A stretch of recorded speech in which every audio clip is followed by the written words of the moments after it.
오늘부터 산상수훈 말씀을 같이 생각하게 됐습니다. 근데 사실은 산상수훈 말씀은 달리 설명이나 해석이 필요 없이 원문 그대로 너무나 귀중한 말씀이고, 또 우리가 특별한 해석을 듣지 않더라도 너무 그 의미를 깊이 감사하게 감동적으로 잘 받아들이는 말씀입니다.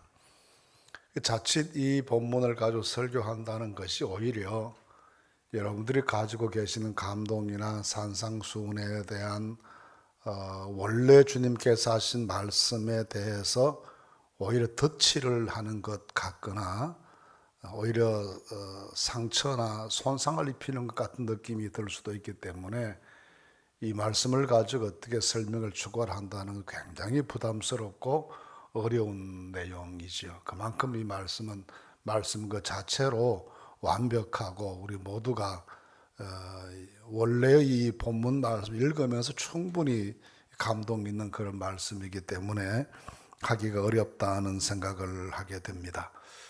그러나 좀 더 어려워하시는 분들을 위해서 이 본문 말씀 속으로 잘 들어가실 수 있도록 안내를 하는 그런 마음으로 이 말씀을 여러분들과 함께 나누어 보려 합니다.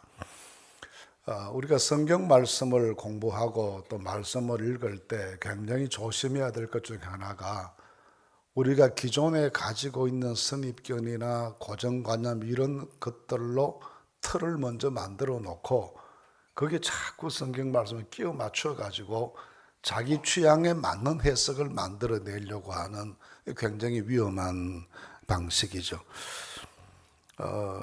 그리스 신화에 그 프로크레스투스의 침대라는 이야기가 있습니다. 프로크레스투스가 여관을 운영하는 그런 신이에요. 근데 밖에 나가서 자기 여관에 자고 갈 사람들 유인해서 데리고 옵니다. 데리고 와서 그 여관에서 유숙하게 하는데 침대가 하나밖에 없는 거예요. 근데 그 침대에 사람을 맞추어 봐가지고 키가 너무 커서 침대 밖으로 발이 나오거나 하는 사람이 있으면 침대에 맞게 몸을 잘라버립니다. 그래서 머리도 잘라버리고 다리도 잘라버리고 그래 죽이는 거죠. 또 너무 키가 작아서 침대 꽉 차지 않으면 억지로 사람을 늘리는 거예요. 그래서 또 그 사람을 죽이고 하는 이런 악한 이야기입니다. 그런데 이 프로크레스투스가 나중에는 하는 행실을 보니까 테세우스라는 신이 보는 거 정말 나쁘거든요. 그래서 이 프로크레스투스가 굉장히 키가 큰 사람인데 이걸 자기 집에 또 유인해 갑니다. 테세우스 신이 자기 침대에 맞추어서 너무 크니까 양쪽을 잘라버려서 그도 죽는다. 그런 이야기입니다. 이 이야기는 고대 그리스인들이 가지고 있었던 그 획일주의에 대한 반대예요. 다 이렇게 틀을 만들어 놓고 공장에서 물건 찍어내듯이 사람을 그렇게 만들 수는 없다는 것이죠. 이 획일주의에 대한 반대인데 어떻게 생각하면 우리가 성경을 해석할 때도 내가 가지고 있는 기본적인 고정관념이나 생각이 있으면 그 틀에 맞추어서 자꾸 해석을 하려 하는 습관적인 그런 것이 있기 때문에 원래 말씀의 뜻을 제대로 묵상하지 못하거나 축소시키거나 왜곡시킬 그럴 염려가 많다는 의미에서 이 신화 이야기는 굉장히 중요한 교훈으로 우리에게 남게 됩니다. 이 산상수훈은 그런 의미에서 우리가 어떤 고정관념이나 이건 그런 뜻이야 라고 미리 어떤 결론을 가지지 말고 있는 말씀 그대로 본문에 드러나는 말씀 그대로를 말씀 그대로 받아들이면 이 말씀 자체가 어려운 말씀도 아니고 난해한 해석에 난해한 고질이 있는 부분도 아니기 때문에 그 자체를 겪는 은혜가 될 수 있기 때문에 어떤 그런 우리 나름의 어떤 고정관념 가지지 말고 말씀 그대로 읽으면서 은혜를 받으시는 것이 제일 좋겠다 그런 생각을 합니다. 저희들이 신학교에서 공부를 하는데 들어가니까 학교 신약 가르치는 선생님 목사님이 그렇게 말씀하셨어요. 히브리인들이 그 자기 자녀들에게 성경 가르칠 때 가장 첫 번째 원리로 가르치는 것이 선반의 원리라는 걸 가르친답니다. 이 선반이라고 하는 건 집 안에 있는 구질구질한 것들 다 이렇게 묶어가지고 올려놓는 거잖아요.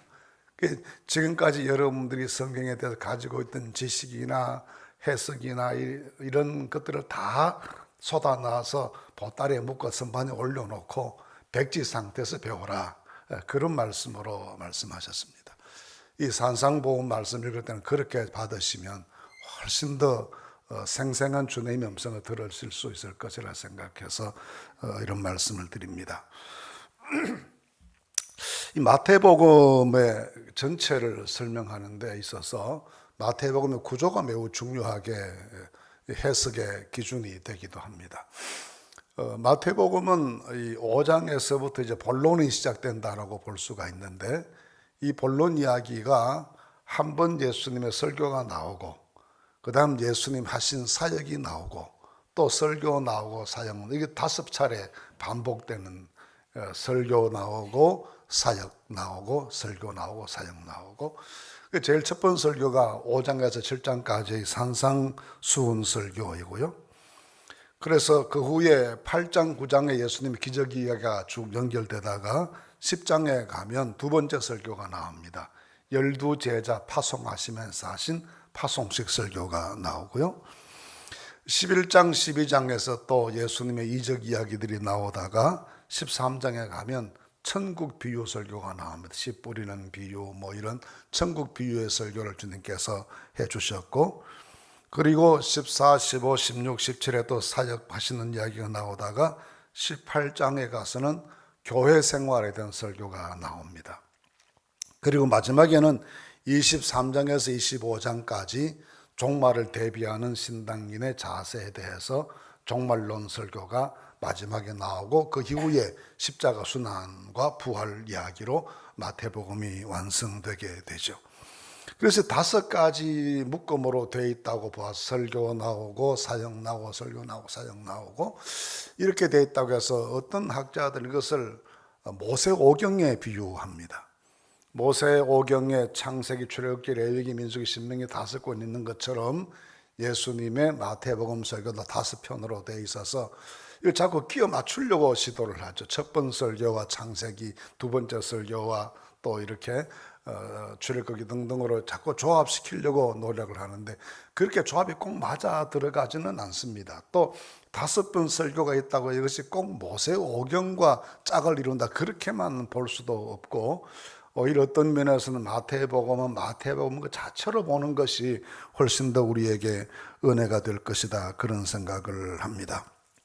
이런 부분에 있어서도 어떤 자기 이론의 틀에 자꾸 이 말씀을 적용시켜서 수학 공식을 풀듯이 그렇게 성경을 해석해 나가는 것은 굉장한 위험성이 있기 때문에 그런 부분은 조심해야 되겠고, 일단 말씀이 이어지고 사역이 이어지고 말씀이 이어지고 사역이 이어지게 하는 이런 내용의 구조는 마태가 특별히 우리에게 적절하게 예수님의 말씀과 예수님 하신 일을 동시에 소개해 주어서 전체적으로 예수님 하신 일을 잘 이해하고 받아들일 수 있도록 만들어 주려는 그런 친절한 배려에서 이런 편집을 했다, 그렇게 볼 수 있습니다. 또 그렇게 보는 해석이 하나가 있고, 또 한 가지는 마태복음을 3등분으로 보는 해석이 또 있습니다. 중간중간에 4장 17절 말씀 보시면 이때로부터 예수께서 하시는 말씀이 등장하고, 이때로부터 예수께서 하시는 또 한 번 등장하는 것 16장 21절 말씀이 이때부터 예수님께서 그렇게 말합니다. 그래서 이때부터라는 말이 처음 나왔던 4장 17절 앞부분 4장 16절까지를 1단락으로 보고, 4장 17절에서 16장 20절까지를 또한 두 번째 단락으로 보고, 마지막 단락을 16장 21절에서 마지막 28장까지를 세 번째 단락으로 보는 것이죠. 첫 번째 1장 1절에서부터 4장 16절까지는 예수님의 사역의 준비 기간이고, 공적 영역으로 예수님께서 등장하시는 과정까지가 기록되어 있다고 보아서 일종의 메시아의 준비 사역의 기간 동안 되어진 일들을 설명하는데 주로 여기에 출생과 또 성장과 그리고 예수님께서 준비하시기 위해서 세례를 받으시고 시험을 이기시고 하는 그런 내용까지가 기록되어 있습니다. 그 다음 17절부터 이때부터 예수께서 복음을 전파하셨다라고 기록되어 있는데 그 복음의 전파한 내용이 때가 차고 하나님 나라가 가까이 왔으니 회개하고 복음 믿으라 하시는 그 말씀을 전파하기 시작했다. 이때부터 그랬습니다. 이때부터 하는 것은 두 번째 예수님의 기간이 시작되는 것인데 두 번째 예수님의 기간은 예수님께서 자기가 누구이신지를 증명해 보이시고 순환을 준비하시는, 순환을 예고하시고 준비하시는 그런 과정이 이 두 번째 기간에 해당합니다. 첫 번째 부분에서 예수님께서 많은 사람들로도 굉장히 환영을 받으시다가 두 번째 부분의 마지막 부분이 되어가면 점점 이 반대의 교훈이 굉장히 점정해 올라오는 그런 상황으로 나아가게 되고요. 세 번째 16장 21절 말씀에서는 이때부터 하시는 말씀이 또 나오는데 이때가 언젠가 하면 예수님께서 가이사랴 빌립보에서 주는 그리스도 살아계신 하나님의 아들이십니다라는 위대한 신앙 고백을 들으신 직후입니다. 그 신앙 고백을 들으시고 난 다음에 바로 예수님께서 어떤 말씀을 하시는가 하면 이때부터 예수님께서 비로소 당신이 예루살렘에 가셔서 어떤 고난을 당하고 십자가에 죽고 부활하실 것에 대해서 말씀하시기 시작했다. 순환을 직접적으로 예고하기 시작하시는데 이 순환 예고가 세 번이나 이어지게 되고 세 번 예수님께서 제자들에게 예루살렘의 십자가 순환을 예고하시고 부활을 예언하시고 난 다음에 예루살렘 가셔서 고난 받으시고 십자가에 죽으시고 부활하시고 승천하신 이야기까지가 28장까지 연결되는 이런 세 부분으로 나누어져 있다라고 보기도 합니다. 5편의 설교 중심으로 설교와 사역 이렇게 구성되어 있다고 보는 첫 번째 견해와 이 두 번째 견해는 준비 사역과 예수님의 자기 계시와 반대의 전가라는 부분과 마지막에 순환과 죽으심과 부활로 이어지는 이 마지막 과정을 기록한 이 세 부분으로 나누어져 있다는 것은 어느 쪽을 택해도 큰 무리가 없는 그런 분석이고 나누기인데 중요한 문제는 이런 과정 전체 속에서 오늘 말씀드리려고 하는 것은 산상수훈이라고 하는 이 말씀의 위치와 의미를 마태가 어떻게 배치하고 있는가라고 하는 것이죠. 이 말씀은 그런 의미에서 준비 기간이 다 끝나고 본격적인 사역을 시작하시면 첫 번째 하신 설교가 바로 이 설교다라고 했기 때문에 이것은 마치 일종의 책으로 치면 책 한 권으로 치면 서문과 같은 말씀이다. 그렇게도 볼 수 있죠. 앞으로 전개될 예수님의 모든 가르침의 중요한 부분들을 다 여기에 실어 놓았다.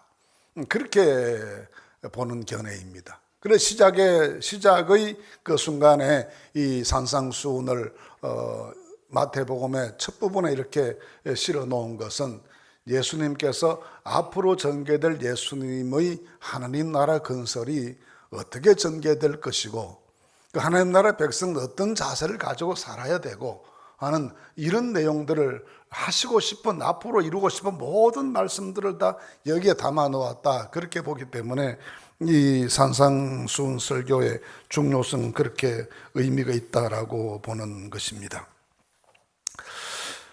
처음 부분에서 우리가 봤는데 1절, 2절 오늘로 1절, 2절까지만 좀 말씀드릴까 하는데요. 예수님께서 무리를 보시고 산에 올라가 앉으시니 제자들이 나온지라. 그 다음 말씀 2절을 보시 입을 열어 가르쳐 이르시되 그럽니다. 처음 예수님께서 말씀하시기 시작하실 때는 4장 17절에서는 전파하여 그렇게 말씀했어요. 전파하셨다. 오늘 여기 산상보훈을 말씀하시면서는 예수님께서 입을 열어 가르치셨다라는 겁니다. 전파하시는 말씀과 가르치는 말씀이 무슨 차이가 있을까? 어떤 의미의 견해의 어떤 차이가 있는가를 두고 말하면 초대교회에 중요하게 생각했던 교회 사역이 몇 가지가 있었습니다. 첫째가 캐리그마라는 게 있었고요.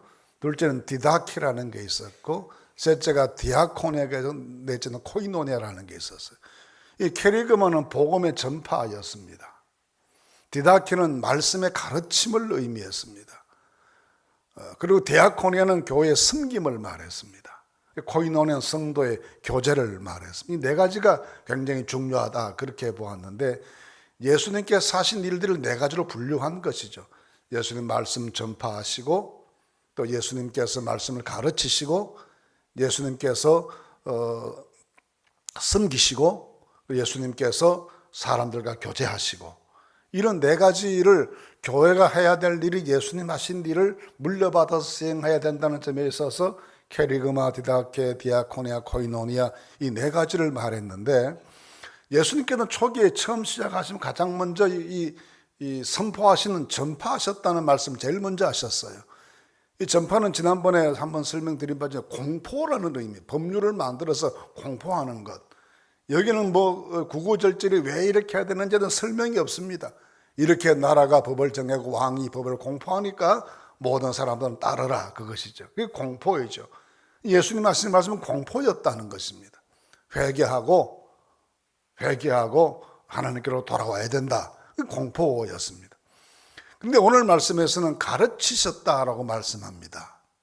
그리고 가르치시는 것이 7장 끝에 가서 보시면 매우 권세가 있었다 그렇게 말씀하세요.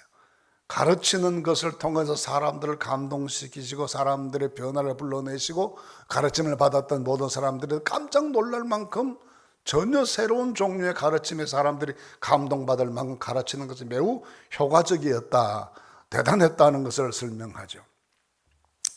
이 가르쳤다는 말씀은 설득하고 이해시키고 하는 과정이 있었다는 것. 그리고 어떤 의미에서는 이 선포는 굉장히 일방적이라고 한다면 가르침은 상호적인 것이고 의사소통을 하고 설득시키고 납득하게 만들고 하는 이런 과정을 통해서 하나님의 말씀을 친절하게 가르치시는 것입니다.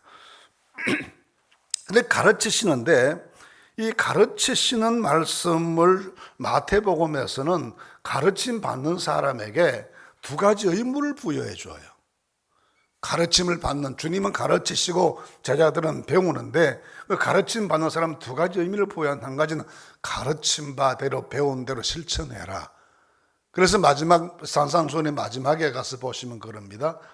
말씀 듣고도 잘 지키는 사람은 반석 위에 집을 지은 사람과 같고 듣고도 지키지 않는 사람은 모래 위에 집을 지은 사람과 같다.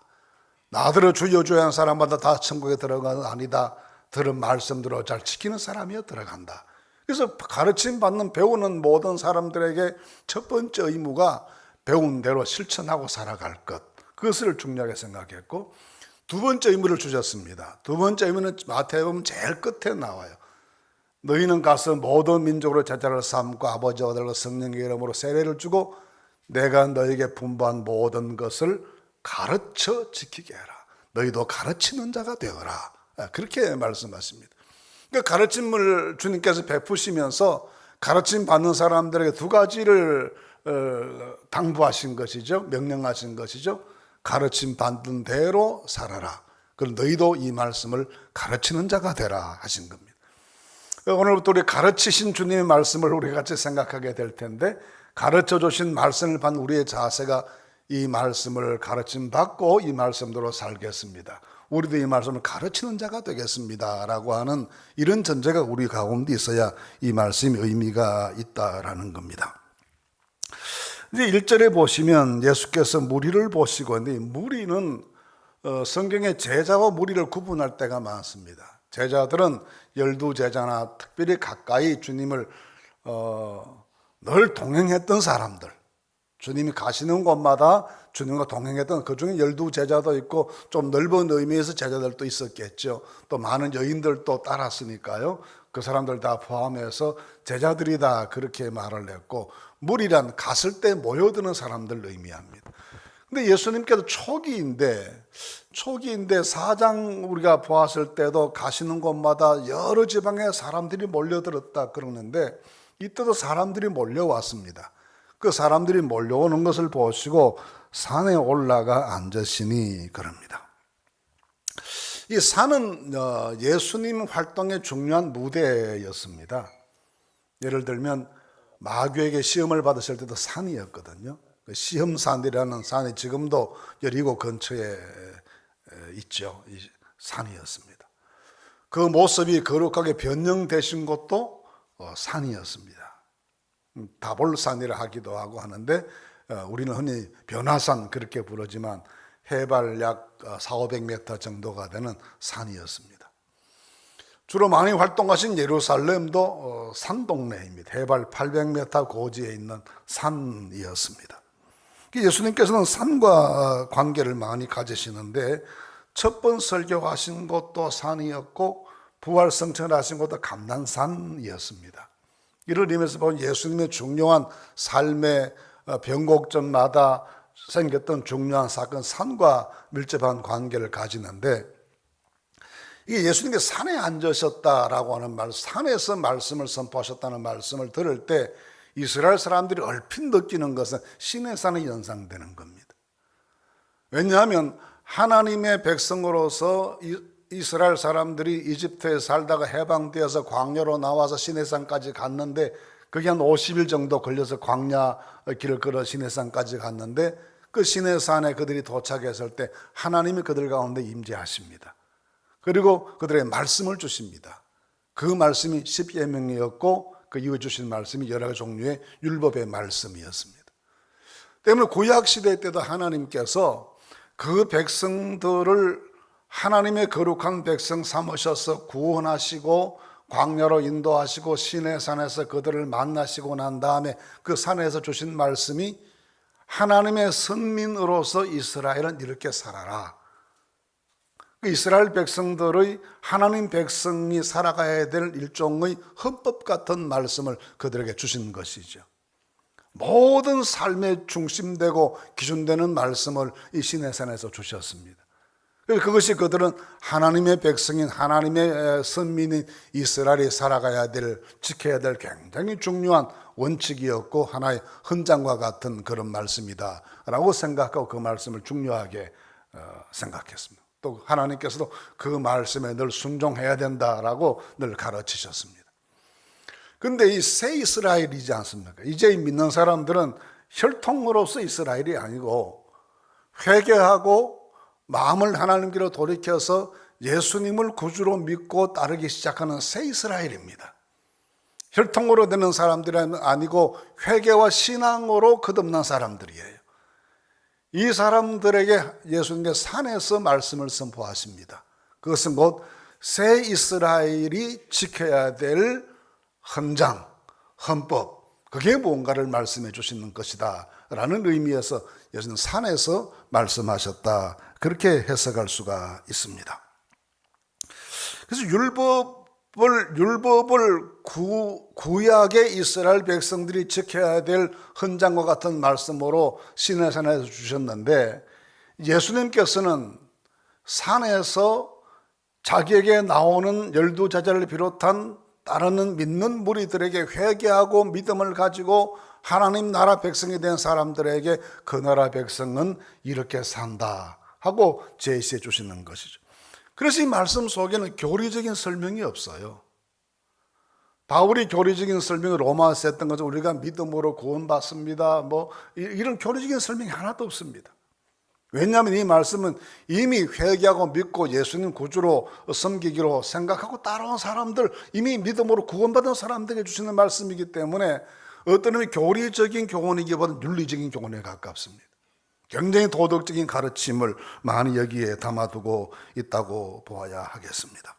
그래서 이 첫 설교를 모세가 시내산에 했던 것처럼 예수님은 이 갈릴리 한 산에서 이 말씀 선포하시면서 하나님 나라 천국 백성이 걸어가야 될 믿음의 길을 제시해 줍니다. 자, 그럼 그렇다고 해서 구약의 율법과 전혀 관계없는 다른 말씀을 하시는가? 그렇지는 않아요. 예수님 스스로도 그거 아니다라고, 내가 그 5장 17절 말씀에 보시면 그렇게 말씀하시죠.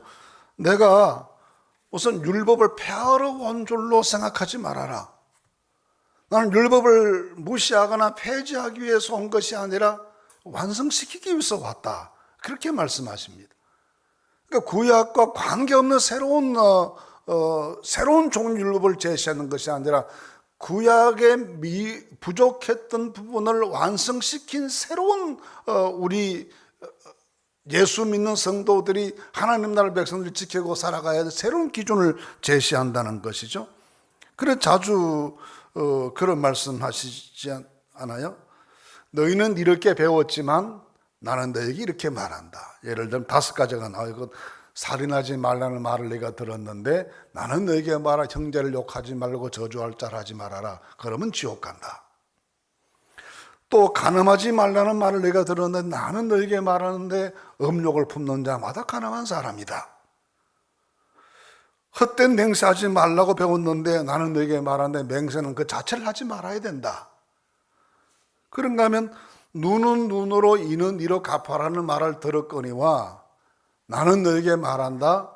원수를 사랑해라. 이것이 지금까지 율법과는 차원을 달리하는 성화된 또 완성된 말씀을 제시해 주시는 것이 이 산상보훈에 나타난 예수님께서 주시는 우리 예수님 안에서 거듭난 구원받은 백성들이 지키고 살아가야 될 그런 말씀이라는 것입니다. 그래서 이것은 율법을 넘어서는 하나님의 말씀이고, 어떤 의미에서는 구약의 율법이 미완성된 율법이라면 예수님이 주신 산상보훈은 완성된 율법으로서 정말 하나님의 은혜로 천국 백성이 된 그런 사람들로서 살아가야 될 그런 원리를 제시해 주는 것이죠. 그래서 예를 들면 이런 겁니다. 구약 유대인들 경우에는 2가지가 있는데, 다른 사람들 집에 찾아온 손님은 잘 대접해야 된다는 거예요. 또 원수는 또 반드시 갚아야 된다는 거예요. 그게 집에 손님이 오시면 제일 먼저 물어보지 않습니다. 어디서 왔습니까? 성함이 무엇입니까? 어느 집에 속해서 물어보지 않고 우선 발 씻을 물을 내놓고 식사를 같이, 그 다음에 물어보는 거죠. 그건 2가지를 다 지키기 위해서입니다. 손님들 오셨는데 대접도 해야 되고, 만약 원수 같으면 또 원수도 갚아야 되고. 이게 참 웃기는 일이죠. 근데 예수님은 그거 아니라는 거예요. 이웃은 사랑하고 원수는 미워하는 말을 너희가 들었는데 나는 너에게 말하는데 내 원수를 사랑해라. 용서의 차원이 아니라는 거예요. 근데 용서하고 말라는 게 아니라 그 원수를 사랑하라고 하는데 이 율법의 완성의 의미가 거기에 있다는 겁니다. 그래서 오리를 가자면 심리를 같이 가고, 왼밤을 치면 오른밤 돌려대고, 속옷을 달라면 그도까지 주고, 이런 지금까지 세상에 들어볼 수 없었던 완성된 율법이 뭐냐?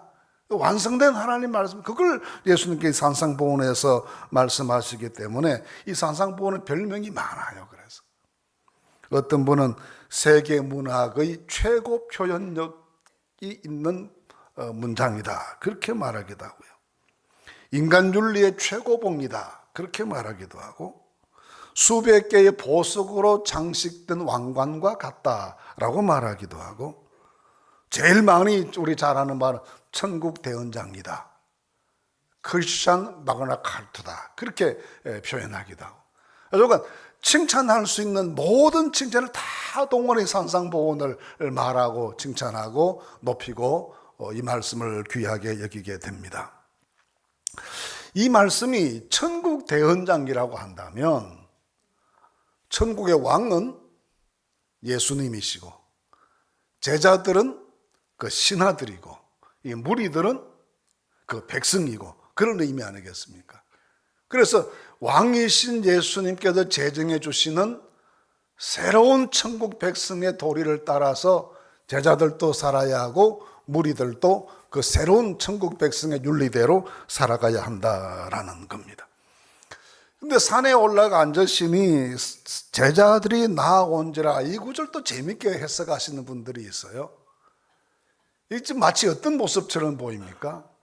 마태복음이 예수님을 누구로 묘사한다고 했나요? 왕이신 예수님 묘사한다 그랬잖아요. 그래서 지금 족보도 왕으로서 족보를 말한다 그랬고, 동방박사들도 와서 유대인의 왕으로 나신 분 어디 계시냐고 묻는다 그랬어요. 왕이신 예수님입니다. 그러니까 장소는 야외에 불과했지만 왕이 자리에 앉으시니까 제자들이 나왔다, 신하들이 와서 섰다, 그 말이죠. 그리고 그 신하들 앞에 말씀하시는 것은 왕의 취임식에서 왕의 취임 연설을 하는 것과 같다.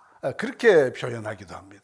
그래서 아주 위험 있게 주님께서 말씀하시고, 이 말씀을 하실 때 아마 사람들이 바스락거리는 소리도 내지 못할 만큼 숨죽이고 그 말씀 들었을 것이고, 그 말씀이 가슴과 영혼 속으로 파고들어서 말씀을 다 들었을 때는 한마디도 그 말씀에 대해 이의를 제기하셨을 만큼 이 말씀이 묵직하게 그 영혼들에게 가득 채워지는 그런 역사가 있었을 것이라고 보여집니다.